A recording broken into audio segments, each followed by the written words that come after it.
Today I'm going to try something a bit different and attempt to vinyl wrap a keyboard. Here we have an oldish used Razer Blackwidow Tournament Edition keyboard, and this is from before they switched over to their Kale Razer Chinese made switches, so these actually have a nice set of Cherry MX Blues. For the wrap I'll be using some generic chameleon carbon fiber pattern vinyl wrap. So first things first is to commence with the disassembly. And one thing to note that with any disassembly, with any keyboard, this will most likely void your potential warranty. So to the side I have a container filled with soapy water. I like to keep the keycaps in soapy water for a while as the first step of cleaning the keycaps, plus it's a convenient place to keep the keycaps so you don't lose them.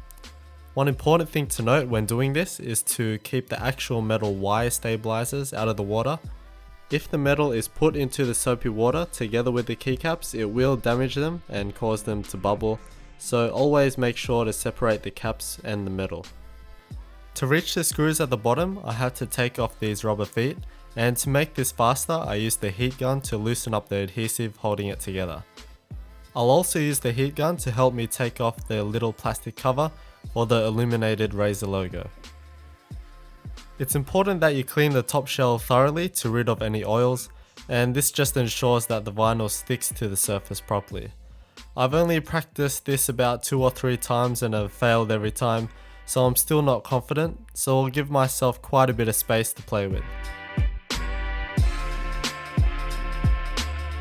These snappable utility knives are perfect for the job since you need to keep a sharp blade at all times when cutting the vinyl.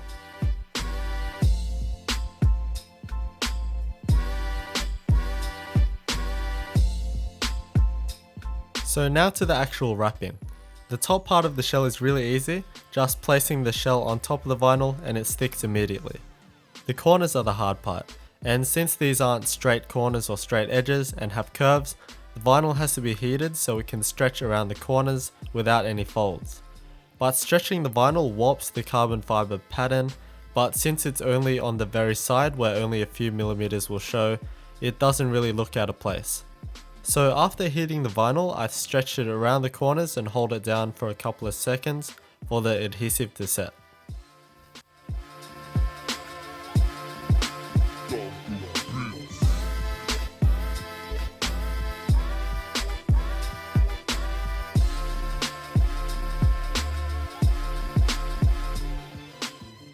After the initial wrap, it looks quite promising, but the corners aren't perfect and aren't sticking properly, especially the 2 back corners of the shell. It looks awesome as it is, but now to cut out the character spaces. From my earlier testing, it isn't really necessary to get this absolutely millimeter perfect, since the keycaps cover everything anyway.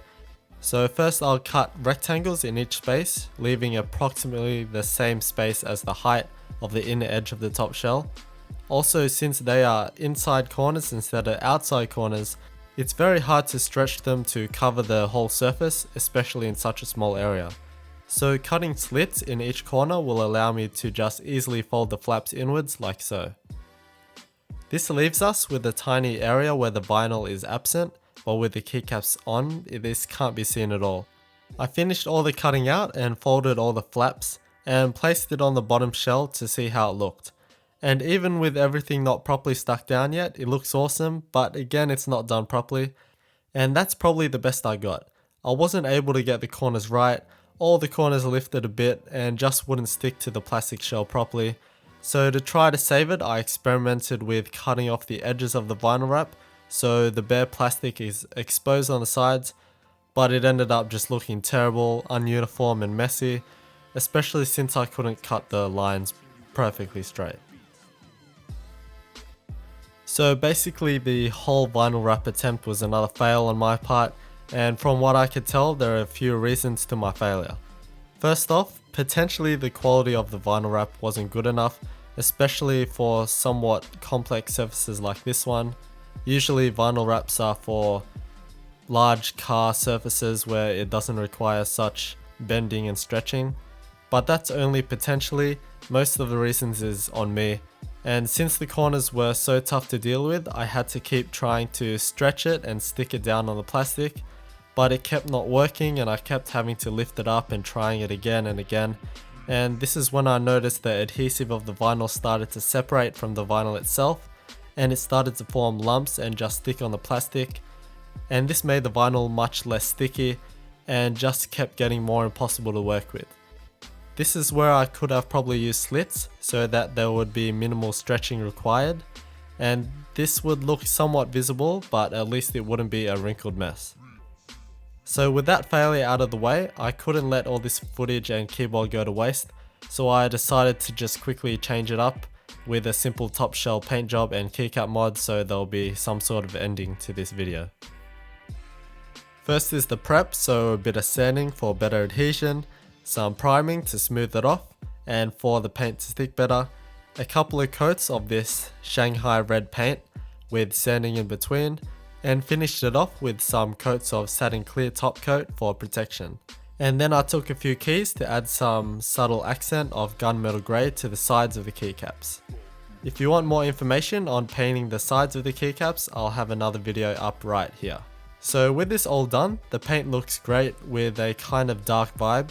It's also textured, so it wasn't hard to get it to look really nice, unlike many flat matte or glossy paint jobs. But this is also a good thing as it doesn't show fingerprints like those other surfaces do. And putting it back all together, it really does look different, but at the same time it doesn't pop out right at you. The gunmetal on the sides of the keycaps is quite dark, so it really has a subtle effect, and it's difficult to see when you're actually using it, but I think it goes really well with this dark red. Overall, I'm really pleased with what I quickly came up with, but this is just after my failure of trying to vinyl wrap the board. I think I ended up with a kind of stealthy keyboard at the end, which is completely opposite of what I started with. If I were to change the gunmetal sides to something a tad more vibrant, it probably would have changed the whole feel and aura of the keyboard quite a lot. I'll also have a video on the side painted keycaps very soon, which is a mod that can easily be done by any of you guys.